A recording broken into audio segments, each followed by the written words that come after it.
मुंबई मनपा आयुक्त म्हणतात काँक्रिटीकरणामुळे झाडं कोसळली असं म्हणता येणार नाही.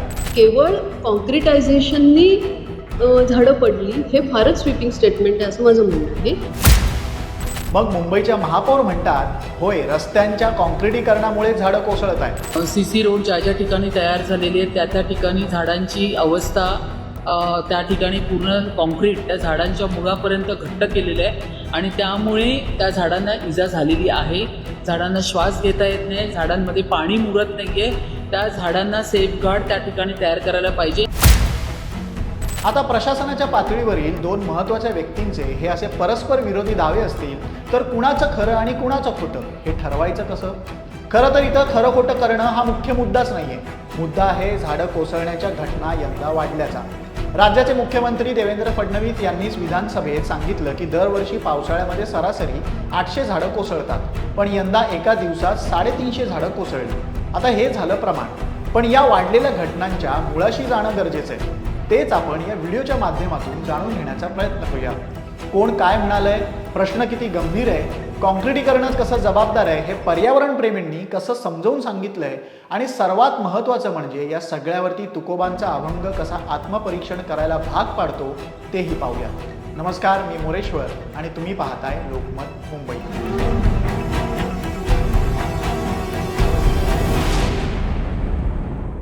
सर्वात आधी पावसाळ्यात झाडं कोसळण्याच्या घटना मुंबईत यंदा पहिल्यांदाच होत आहेत का? तर नाही. मुंबईत दरवर्षी पावसाळ्यामध्ये झाडं कोसळतात, पण यंदाचं प्रमाण हे लक्षवेधी ठरतंय. दरवर्षी संपूर्ण पावसाळ्यात सरासरी 800 ते 900 झाडं कोसळतात, पण यावेळी 5 जुलै रोजी एकाच दिवशी 350हून अधिक झाडं कोसळली, तर 7 दिवसात हा आकडा 800 वरती गेला. या दुर्घटनांमध्ये अनेक वाहनं नुकसानग्रस्त होऊन वित्तहानी तर झालीच, पण चेंबूर, कुर्ला आणि आरेच्या दुर्घटनेमध्ये निष्पाप लोकांचे बळीही गेले. अनेक ठिकाणी पडझडीमुळे लोक गंभीर जखमी झाल्यानं उपचारही घेत आहेत. या सगळ्यामुळे महापालिकेच्या रस्ते काँक्रिटीकरण प्रकल्प आणि उद्यान विभागाकडून होणाऱ्या झाडांच्या व्यवस्थापनावरती गंभीर प्रश्न उपस्थित झाले. मुंबईत मोठ्या प्रमाणात रस्त्यांच्या काँक्रिटीकरणामुळे मोठ्या झाडांच्या मुळांचं नुकसान झालं आणि झाडं अशी अगदी बुंध्यापासून कोसळत आहेत असे आरोप केले जाऊ लागले. रस्त्यांच्या काँक्रिटीकरणाची कामं वेगानं होण्यासाठी मुंबईभरामध्ये शेकडो कॉन्ट्रॅक्टर्स नेमले गेले. कामाचं विभाजन केलं गेलं. यानं काय झालं? कॉन्ट्रॅक्टर वाढले. काम मोठ्या प्रमाणात सुरू असल्याचा रिझल्टही दिसला, पण ते करत असताना SOP पाळल्या जात आहेत का हे पाहण्यासाठीची यंत्रणा तितकी मजबूत होती का? तर त्याचं उत्तर आहे नाही. कारण अनेक ठिकाणी झाडांच्या खोडापर्यंत सिमेंट कॉन्क्रीट टाकल्याचं चित्र आहे. हे खुद्द महापौर रितू तावडे यांनीच म्हटलंय. CC रोड ज्या ज्या ठिकाणी तयार झालेली आहे त्या ठिकाणी झाडांची अवस्था त्या ठिकाणी पूर्ण कॉन्क्रीट त्या झाडांच्या मुळापर्यंत घट्ट केलेलं आहे आणि त्यामुळे त्या झाडांना इजा झालेली आहे. झाडांना श्वास घेता येत नाही, झाडांमध्ये पाणी मुरत नाहीये. त्या झाडांना सेफगार्ड त्या ठिकाणी तयार करायला पाहिजे. आळं आपण बोलतो मराठीमध्ये. प्रत्येक वृक्षाच्या पूर्ण चौकोन, पूर्ण तो गोल आहे, तो संपूर्ण आहे, तो आळं तयार झालं पाहिजे. त्याच्या वृक्षाच्या खाली माती असायला पाहिजे आणि त्या मातीमधून ते पाणी जे आहे ते पर्क्युलेट होतं, ते खाली जातं, मुळाशी जातं. त्या मुळांना पाणीच मिळत नाहीये. ही गोष्ट खरी आहे. त्या ठिकाणी असलेल्या साईट इंजिनियरची ती जबाबदारी होती, त्या ठिकाणी असलेल्या त्या कॉन्ट्रॅक्टरची ती जबाबदारी होती. ज्या ज्या ठिकाणी मी व्हिजिटला गेली आहे त्या ठिकाणी मी ती झाडं दाखवून दिली आहे की या झाडांना पूर्ण गच्च काँक्रिटीकरण तुम्ही केलेलं आहे, ते मोकळं केलं पाहिजे. जे आता केलेले आहेत रस्ते त्याच्या बाजूला असलेले काँक्रिटीकरण मोकळं करून तिथे आळं तयार करा, माती घाला, तिथे भरपूर खत घाला आणि त्या झाडाला जगू द्या. हे मात्र झालं पाहिजे. बरं, विरोधकांपासून ते अगदी पर्यावरणप्रेमी आणि वृक्षप्रेमींकडून झाडांच्या पडण्याला काँक्रिटीकरण जबाबदार असल्याचं सगळे म्हणत असताना पालिका आयुक्त अश्विनी भिडे यांनी मात्र हे असं पूर्णपणे काँक्रिटीकरणाला जबाबदार धरणं योग्य ठरणार नाही असं म्हटलं. त्यांच्या मतानुसार रस्त्यांचा पृष्ठभाग फक्त आपण बदललाय, म्हणजे डांबर काढून त्या जागी काँक्रिटीकरण केलं गेलं, पण झाडांची मुळं त्या आधीपासूनच जमिनीखाली ज्या सेवावाहिनी आहेत त्यांच्यापर्यंत पोहोचल्या आहेत. त्यामुळे झाडांची मुळं ही कमकुवत होतात. त्यांनी नेमकं काय म्हटलंय ते एकदा पाहूयात. माझं असं म्हणणं आहे की फक्त कॉन्क्रीट रोडनी खालची सिच्युएशन बदलली नाही ना, आपण सरफेस बदलला रस्त्याचा. सरफेस पूर्वी बिटुमिनस होता, आता कॉन्क्रीट झाला, पण युटिलिटीज खाली तर होत्याच, आधी पण होत्या आणि मुळं तर त्याच्या भोवती वाढलेली आहे. So concretisation per se cannot be blamed. What I am saying, आपल्याकडे जो रस्ता आहे, समजा 18 मीटरचा रस्ता आहे किंवा 9 मीटरचा रस्ता आहे, 9 मीटरच्या रस्त्यामध्ये काय काय फीचर्स आहेत? फुटपाथ आहे, कॅरेजवे आहे, फुटपाथवर झाडं आहेत, कॅरेज वेच्या आणि फुटपाथच्या खाली युटिलिटीज आहेत.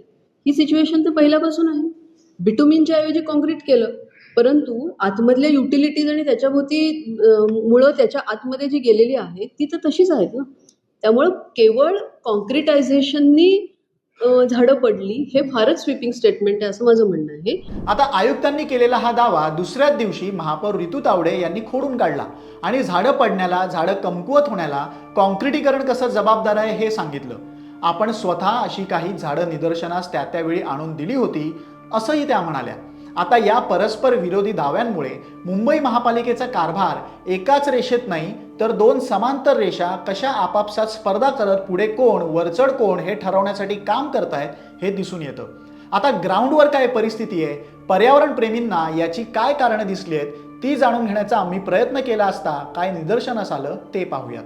पण त्याचा खालचा भाग बघा तुम्ही, हा जुना रस्ता, हे दगड, खडी, कॉन्क्रीटचे तुकडे, डेब्रिज, विटाचे तुकडे, हे सगळे भरून झाडाला पोषण कुठून मिळणार? झाड स्वतःला सांभाळून घेण्यासाठी त्याला माती लागते, माती नाही आहे. त्याच्यामुळे मेन कारण आहे की सगळीकडे झाडं पडत आहेत. कॉन्क्रिटीकरणमुळे काय होतं की एकतर मुळांना स्प्रेड व्हायला पसरायला जागा नाही आणि नरिशमेंट घेणं, तो सॉईल मॉइश्चर कन्झर्वेशन हे सगळं काही होत नाही आहे.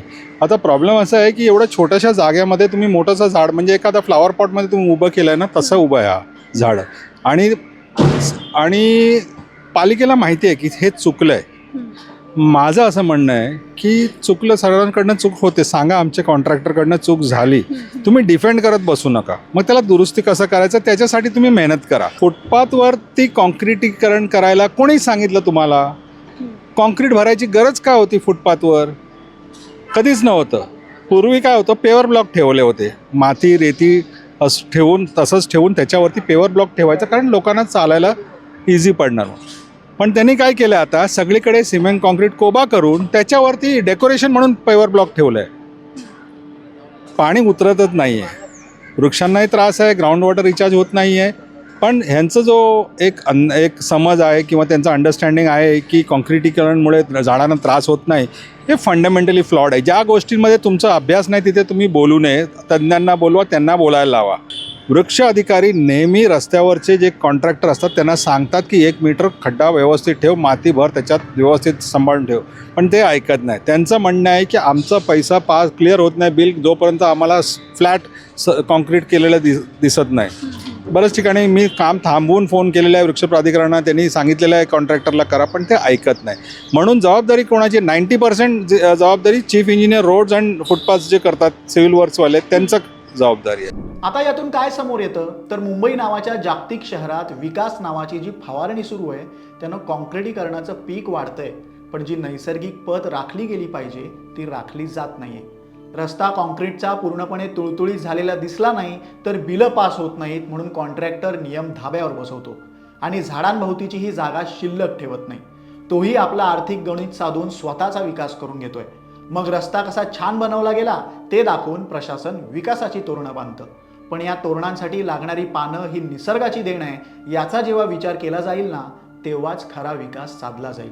आता तो विचार केला जाईल अशी आशा, कारण शेवटी तुकोबांनीच म्हटलंय, वृक्षवल्ली आम्हा सोयरी वनचरे, तुका म्हणे होय मनासी संवाद, आपुलाची वाद आपणांसी. वृक्षवल्ली प्राणी हेच खरे आप्तस्वकीय आहेत. शांत आणि रमणीय वातावरणातच विचारांचं द्वंद्व मिटून आत्मपरीक्षण होतं. तुम्हाला हा व्हिडिओ कसा वाटला आम्हाला जरूर सांगा. तुमचं मतही नोंदवा. लोकमत मुंबईचं यूट्यूब चॅनल सबस्क्राईब करा. फेसबुक, इन्स्टा पेज फॉलो करा. धन्यवाद.